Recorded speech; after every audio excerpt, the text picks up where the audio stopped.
행복하기 좋은 날, 내일이 아닌 바로 오늘. 오늘도 부처님의 말씀 듣도록 하겠습니다.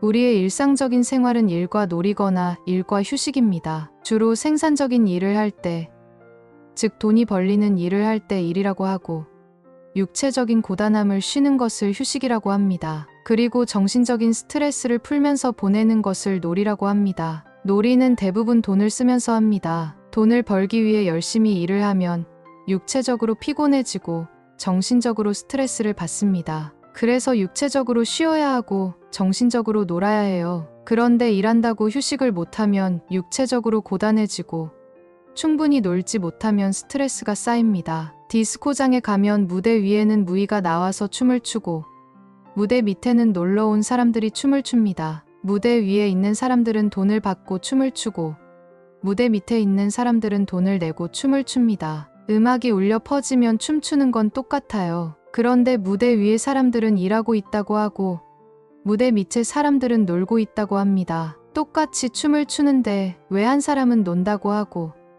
다른 사람은 일한다고 할까요?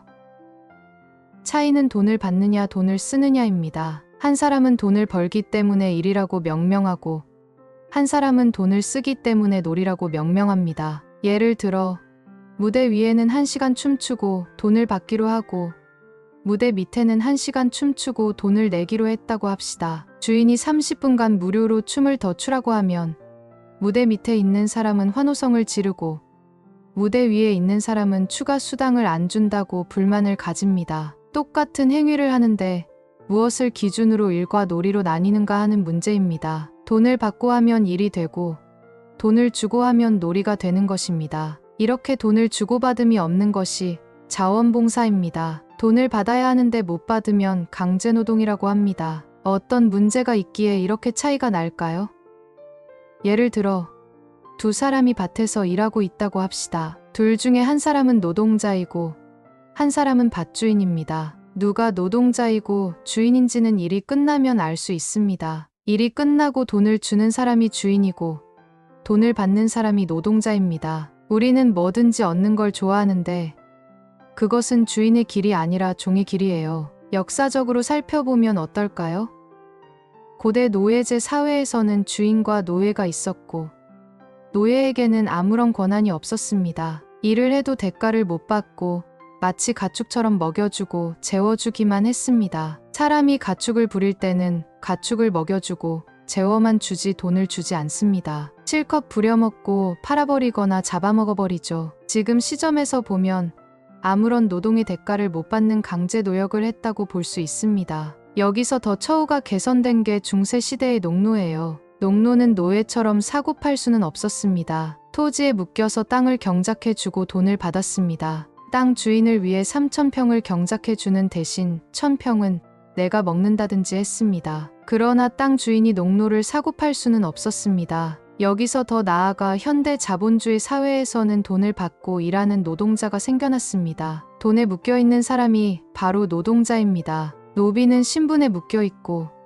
농노는 땅에 묶여있고 노동자는 돈에 묶여 있습니다. 돈에 묶여 있기 때문에 신분과 학벌이 어떻든 돈만 주면 다 부릴 수 있습니다. 여러분들도 돈에 묶여 있기 때문에 이 회사에 근무하다가 저 회사에서 돈만 더 준다고 하면 옮겨갑니다. 이게 주인된 자세 같지만 사실은 돈에 묶여 있는 겁니다. 노비는 주인이 먹는 걸 잘 주고 입는 걸 좋게 해주고 잠자리를 좋게 해주면 다른 노비에 비해서 행복해합니다. 주인으로부터 최고의 혜택을 받기 때문입니다. 농노는 주인이 땅을 많이 준다고 하면 기뻐합니다. 노동자는 일을 적게 하는데 돈을 많이 주는 것을 최고의 행복으로 생각합니다. 그래서 노동자가 행복해지는 방법은 적게 일하고 돈을 많이 받는 것입니다. 가능하면 어려운 일보다 쉬운 일을 하되 돈은 많이 받고 가능하면 더러운 일을 안 하고 깨끗한 일을 하고 가능하면 위험한 일을 안 하고 편한 일을 하고 가능한 돈을 많이 받는 곳이 가장 좋은 직장이 되는 겁니다. 인류 역사를 봤을 때 원래 모든 인간은 자유인이었습니다. 예를 들면 아프리카의 흑인들도 원래는 자유인이었습니다. 그런데 백인들이 아프리카 대륙에 와서 흑인들을 강제로 잡아서 노예로 판 겁니다. 자유인으로 살던 사람들은 저항을 했습니다. 강제로 잡힐 때 절반이 죽고, 배 타고 가다가 절반이 죽고, 도착해서 도망을 가다가 절반이 죽었습니다. 노예는 마치 가축과 똑같았습니다. 야생동물을 길들이려면 굉장히 어렵습니다. 야생동물이 저항을 해서 도망을 가든지 사람이 다치든지 하게 됩니다. 그런데 야생동물이 낳은 새끼를 처음부터 가축으로 키우면 덩치가 큰 코끼리도 유순해집니다. 그것처럼 태어날 때부터 노예로 키워지면 노예적 사고밖에 못합니다. 마치 로봇에 프로그램을 설치하면 시킨 대로만 하는 것과 같아요. 처음에는 자유인이었지만 노예로 전락했다가 농노가 되었다가 지금은 노동자가 된 겁니다. 그러니 노동시간을 줄이고 월급을 많이 받는 게 노동의 해방일까요? 주인이 안 때리고 좋은 음식 먹여주고 좋은 옷 입혀주고 좋은 곳에 재워주고 일하기 힘들지 않게 해주는 게 노예의 해방일까요? 노예의 해방은 신분으로부터 벗어나야 합니다.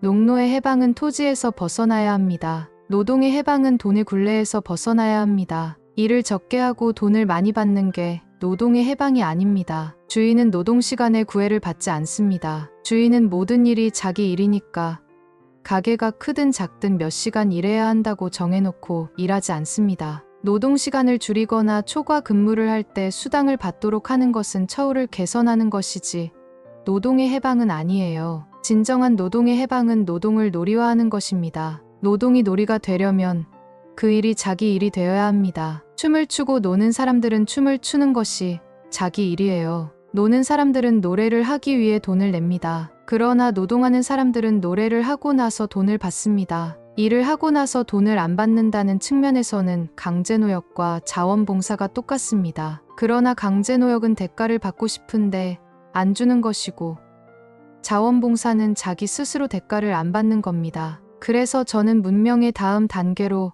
바로 자원봉사 시대가 도래할 것이라고 생각합니다. 노동으로부터의 진정한 해방은 노동이 놀이처럼 느껴지는 것입니다. 놀이처럼 느껴지기 때문에 얼마나 노느냐는 자기가 결정하면 됩니다. 노동하고 나서 휴식을 하듯이 노는 것도 과하게 놀면 피곤해져서 휴식을 취해야 합니다. 휴식은 육체가 고단해서 쉬는 것을 말합니다. 그러나 놀이는 따로 휴식이 필요 없습니다. 노동이 놀이가 되려면 주인의 사고로 돌아가야 합니다. 스님이 엄청나게 많은 일을 하는 모습을 보고 여러분은 강철 같다고 하면서 신비하게 여기는데 저는 놀이 삼아 할 뿐입니다. 일하는 것이 놀이가 되기 때문에 따로 노는 걸 더 할 필요가 없어요. 일을 놀이화하기 위해서는 관점의 정리가 중요합니다. 일을 놀이처럼 받아들일 수 있는 자세를 갖는 것이 바로 수행입니다. 일을 놀이화하면 그 자체가 수행이 되는 것입니다. 또 수행은 생산활동과 연결해 볼 수도 있습니다. 걷기 명상을 할 때는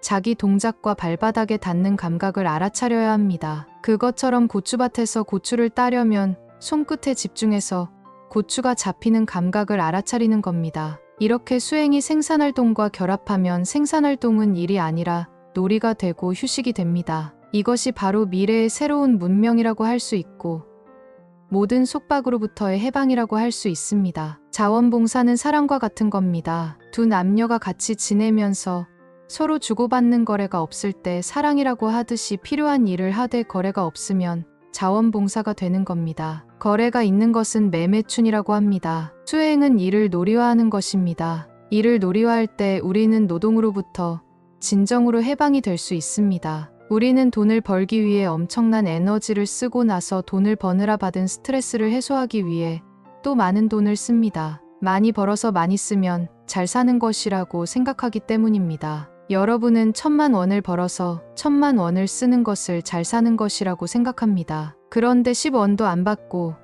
10원도 안 쓰는 게 잘 사는 게 아닐까요? 여러분들이 삶을 좀 더 진지하게 살펴볼 필요가 있습니다. 실컷 노동하고 재산을 모아서 노후를 설계하는 방식은 낡고 위험한 방식이에요. 제일 확실한 방식은 부처님의 방식입니다. 다 버리고 나와서 밥은 얻어먹고 옷은 주워 입고 잠은 나무 밑에서 자니까 재산을 잃거나 사기를 당할 일이 없습니다. 게다가 과거에 신분이 왕자였다는 게 역효과가 나는 게 아니라 오히려 좋은 효과가 났습니다. 왕자인데도 모든 걸 버리고 왕궁을 나왔으니 저절로 신뢰가 갈 수밖에 없습니다. 왕자로 살 때는 호위병이 몇 명씩 따라다니고 잠을 잘 때도 호위병이 지키고 있었는데 숲속 나무 밑에서 지켜주는 사람 없이 혼자 잠을 자도 편안했습니다. 부처님은 이렇게 자신이 가진 것의 100%를 버리니까 100%를 편안하게 살았다면 우리는 부처님을 흉내 내는 식으로 50%만 버리니까